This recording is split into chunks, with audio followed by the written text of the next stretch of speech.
Good morning mga kabsat, it's Easter Sunday today. Tara, simba tayo.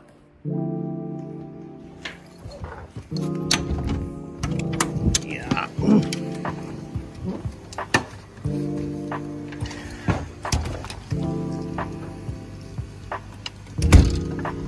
Make sure it's locked.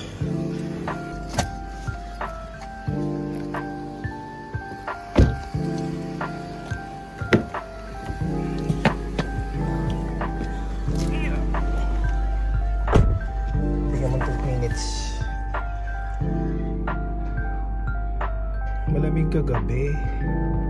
May mga icicles. Good morning, good morning. Tara, simba tayo.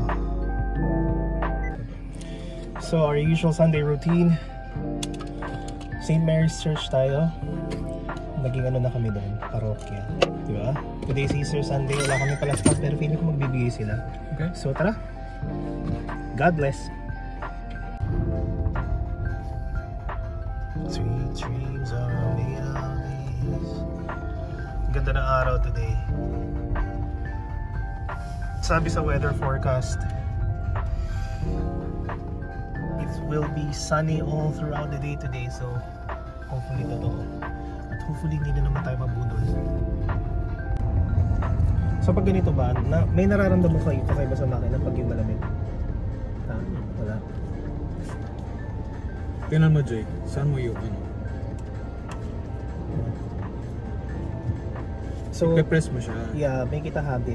Parang hindi ka. Parang nga siyang handbrake. Naaral pa niya yung mga features sa sasakyan like auto brake hold, anti-collision mitigation, automatic cruise control, tsaka yung lane keep assist. Mga kabsat, kayo ba pag nagda-drive kayo, anong radio station ang pinapakinggan ninyo? Paki-share nga para ma-save. Hindi pa kasi ako, wala kasi itong meron siyang Apple CarPlay pero hindi pa namin nasa-set up. I think na-set up na pero hindi pa namin natatry. Wired. Wireless siya. Pwede siyang wireless kasi wala itong navigation eh. Yeah, sige. Once na pag nag-long drive na kami, tatry namin.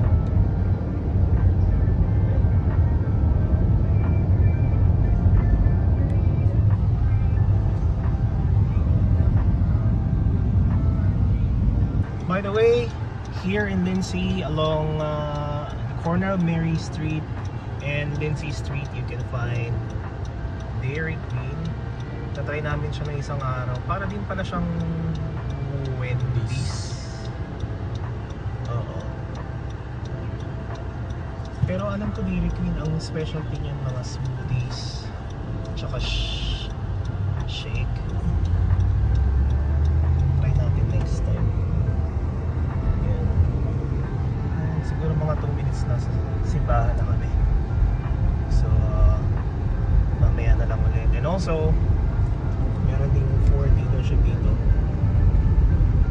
Yan. Okay, laters.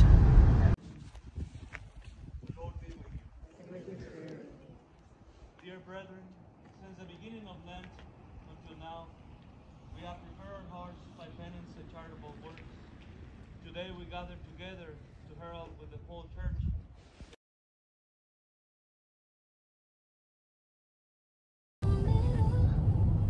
It is currently -5 degrees pero ang araw. So tapos na po kaming magsimba. Napublisan na rin namin si Uno kay Father Dominic.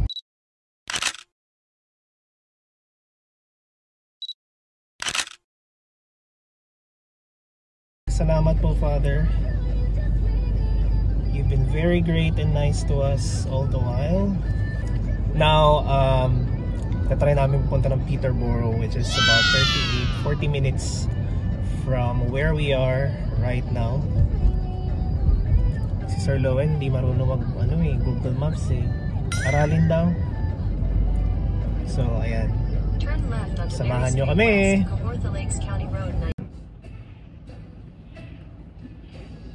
So, anong masashare mo sa ating mga ano kakabsat and gayem and ano ba sa Bisaya yung ano? Friends? Uban? Kauban? Ha? Sa ating mga ano masashare mo sa ating mga kabsat, gayem, amigo, amiga, kauban, kung paano makakuha ng sasakyan dito sa Canada. Anong takeaway mo? Research na. Ano pa?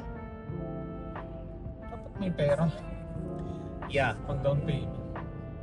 malungkot mong sabihin pero yes.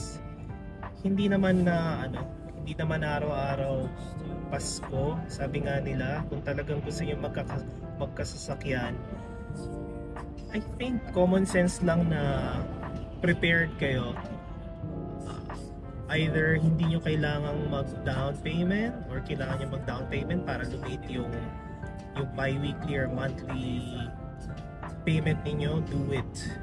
Yeah. And it takes a lot of time for you to do your research. Syempre establish na rin sa umpisa kung magkano talaga yung willing ninyong bayaran every month or bi-weekly, even the down payment. Kailangan naka-ready na yan. And isipin nyo kung ano yung kailangan ninyong sasakyan.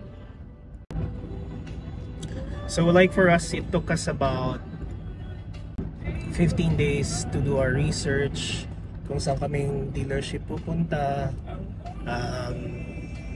ano yung sasakyan na best para sa amin sa current lifestyle ninyo. Like for us, we really wanted an SUV kasi we foresee na we will be going around. Kapag sedan lang kasi ang kinuha namin, medyo maliit, eh syempre may mga gamit din tayo mga kapsat. So, and eventually kung may mga bisita kayo, hindi kayo magkakasya sa sedan. So such a blessing, we came across a Honda CR-V all-wheel drive, and since ang lucky color namin for this year is white, tama-tama white yung sasakyan and hindi siya ganun kalaspag. So far sa presyo naman sa MSRP, okay din.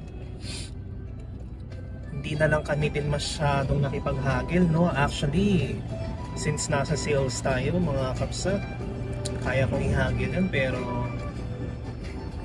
yung MSRP kasi medyo mababa na rin talaga. Talaga nasyambahan lang talaga namin. And then we also put some down payment in para ma-achieve namin yung ideal namin na bi-weekly payment. Ayun. So kung may mga tanong kayo about car hunting here in Ontario o kung ano yung mga ginawa naming planning, just comment down below. May sinasabi si Sir Lowell. Ano po yun? Pag manual kasi, pag mag-engine brake ka, mararamdaman mo na nagde-decelerate yung makina. Pero pag automatic pa, ang bagal mag-decelerate. Ah, talaga? Yeah. Wala ba yun sa top? Lalo na pag galing ka ng 80. Ah, ganun. Pero how's the ride quality? Ganda ng CR-V. Maganda yung CR-V. Kasi yung sasakyan namin sa Pilipinas, Innova, maganda na yun. Pero feeling ko maganda din yung CR-V. Ang galing, ang gandang gun. Magaan. Lalo na pag ngayon, malakas, naka 64 ako. Diretso ba to? Hindi mo mararamdaman. Sabi sa map, diretso lang. Ilang minutes lang? 22 minutes. So, 22 minutes left to reach our destination.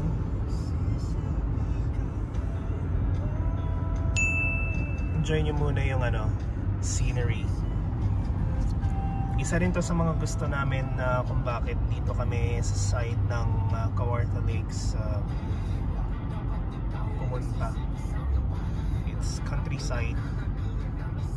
masyadong masalimuot. I think I like this little life. This little life. I think I like this little life. This silly little life. So mga kapsa, nagtanggal ako ng jacket, mainit. We are about 10 minutes away from Costco. Continue for 5 kilometers. Sino? 5 kilometers away tayo. I think I like this little life. This little life. I think I like this little life. This silly little life. Here we are mga kapsat. We have reached our destination, Costco at Peterborough. Papark lang kami and then we'll see what we can find. Bibili kami ng mantika. Saan tayo park? Anywhere. Anywhere easy. Oh my God, ang daming tao. Madam na mabasit. Park muna kami. Mga kabsat, tapos na kaming magmerienda. We had famous beef sandwich. Ay, you know? Beef sandwich and fish and chips. Tingin-tingin lang muna kami saglit dito. Eh, nakapag-sign up na rin pala kami ng Costco membership card. Ma-approve or hindi ma-approve, okay lang. Ang importante dun yung ano, discount sana for gas, which is 3% cashback. That's a very good deal pag na-approve. Yep. Trying out Costco food samplers.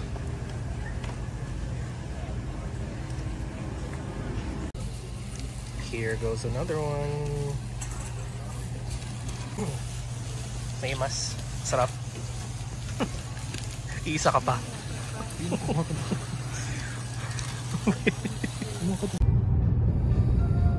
Kumusta mga kabsat? Pauwi na kami ng Lindsay. So kanina, hindi naman tayo nabudol, di ba? Kasi naisip naman natin kung paano strategy ang gagawin to sign up for the Costco membership. So apparently meron daw promotion for getting the executive membership plus the Costco Mastercard. Ang bright, ang smart nila. Lahat ng terminals for card payments, they only accept Mastercard because they have a partnership. Costco has a partnership with Mastercard. So kahit dun sa pagbabayad mo ng membership, hindi ka pwedeng gumamit ng ibang Visa. ng ibang card like Visa or Amex. Hindi common ng Amex dito, no? Usually Visa and Mastercard lang, not even diners. Hindi ko lang alam sa bigger cities. So ayan, pauwi na kami. This is gonna take us about 34 minutes to reach home. Wala naman kayong mingganong pinamili. Yung mga very, very, very essentials lang, like malaking munchies na tig na $9. That's good for 1.5 months. Tapos chicken cheese burrito, shower gel. Yung shower gel na malaki, dalawang 1 liter. It's only $12. And then car air freshener, isang strip na gano'n. I think it's 5 or 6 pieces. It's only, magkano ba yun? $14 ata. Bumayahin muna tayo. See you later.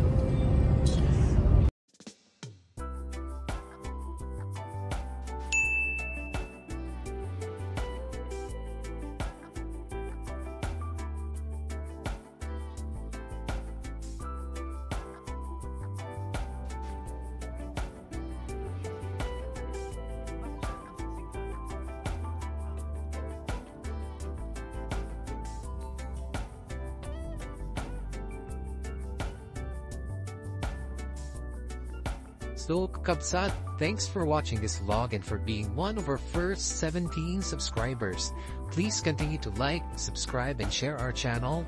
Send your comments so we can keep improving our content, or if you have content suggestions or questions. It's me, Jason, Agyamanak. Until the next one, be humble and stay kind. Bye-bye.